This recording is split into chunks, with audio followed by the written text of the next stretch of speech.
Greetings fencers, so now we come to the double neck crank, aka the full Nelson. One of Fiore's manuscripts does call this play the outsider. Now this position can happen anytime you get back control, especially after an elbow push. Or this hold would be a surprise in some sort of pre-fight or restraining scenario. It is a very unique and odd hold with limited uses. First we'll go through some warnings about it, then some options, followed by some counters. Now if you're unaware, the full Nelson is actually banned in most wrestling leagues. From what I've gathered, there's two reasons. The first is that it is actually a very dangerous hold. If someone is very strong and pushes you hard downwards and gets your chin to your chest fast, then they can actually break or severely hurt your neck and hurt your spine, and cause problems later on, leading to your opponent being damaged after the fight, even if they didn't immediately stop or submit.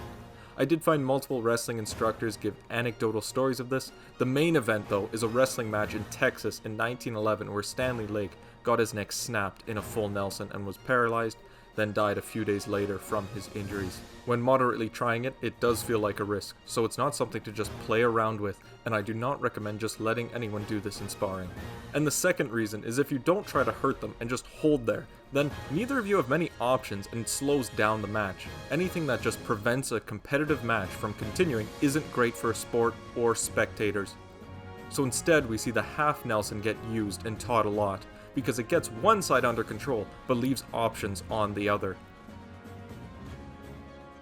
Fiore concurs with this when he calls it a finishing move. I will force you to endure, not leading to a hold or throw, like he often writes in other abbracciare plays.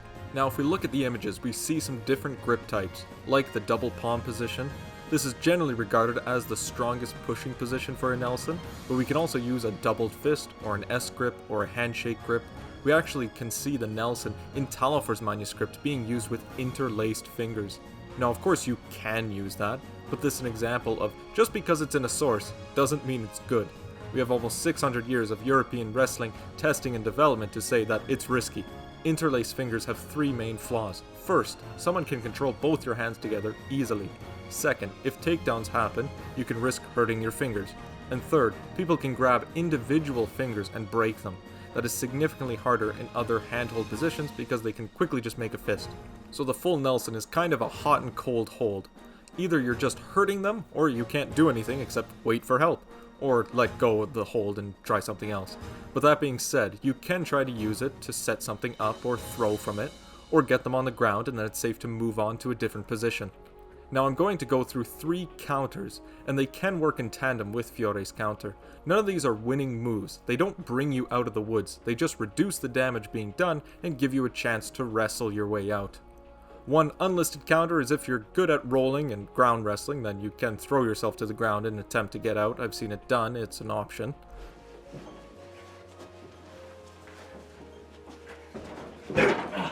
The first counter is to attempt to break fingers. Against interlaced hands, that's great, but even if it's not, you're just trying to weaken their grip so you can move and turn and start wrestling again. The second option is in order to save your neck, we double our hands and push back on our forehead.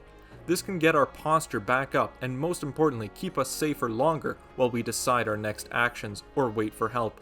Depending on strength level, this can even weaken their grip on our neck and we can try to break free. And finally, Fiore's counter is, he should move as quickly as he can over to a wall or a post and drive himself backwards against it so that the man holding him breaks his head or his back. Unless we're fighting in a field, there's probably going to be something around to hit. But like the others, there is no guarantee. The one performing the Nelson can easily figure out your plan and throw you in the wall instead. So using one of the previous counters can help getting to a wall. But we'll still need to wrestle if they're not injured from hitting the wall. It is always very cool seeing specific plays in the manuscripts that are still around today, like the guillotine, Nelson, and chicken wing. Thanks for watching, keep studying, keep practicing. I got the block and the thrust. Good day.